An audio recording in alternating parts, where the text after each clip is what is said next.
Also launching on March 22nd, we have Terraforming Mars, the Ares Expedition expansion bundle. And this is going to be coming with 3 different expansions for Terraforming Mars Ares Expedition.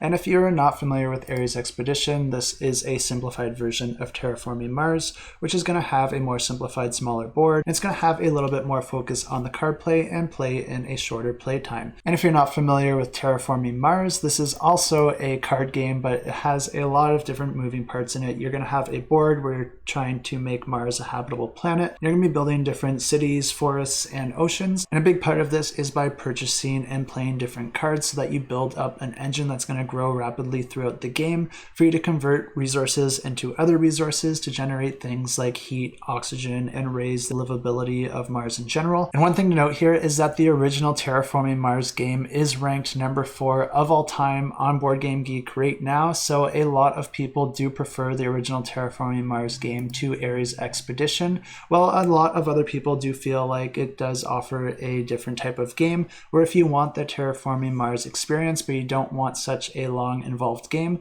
this is offering a great option for it. But it is always hard to stand up to one of the greatest games of all time.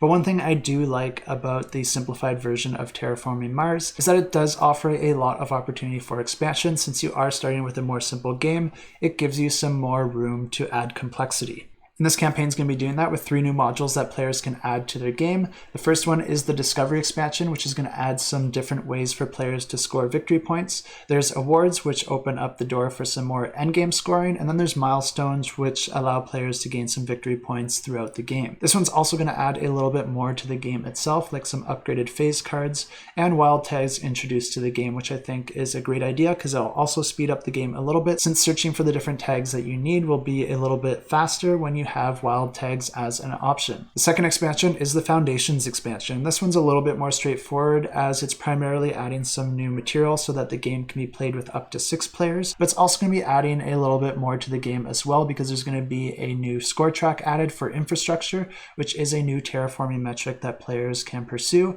and there will even be some new project cards that will incorporate this new metric into the game. And the final expansion is the one that I think is the most interesting, and it's called the Crisis expansion. And this is going to add cooperative play to the game, where Mars has been terraformed, but players are faced with a natural disaster, and you're going to have to keep Mars habitable by achieving different objectives that players are going to work together to pursue. In this mode, the gameplay is mostly the same, but every round there's a new crisis card that's going to get drawn, and that's going to introduce a different event that players are going to have to deal with. And if they are unable to resolve that before the following round, that's going to negatively affect their terraforming metrics. If that happens, Mars will become less and less habitable, and falling below a certain threshold will lose you the game. So if you are looking for even more Terraforming Mars, I'll have links to this campaign in the description below.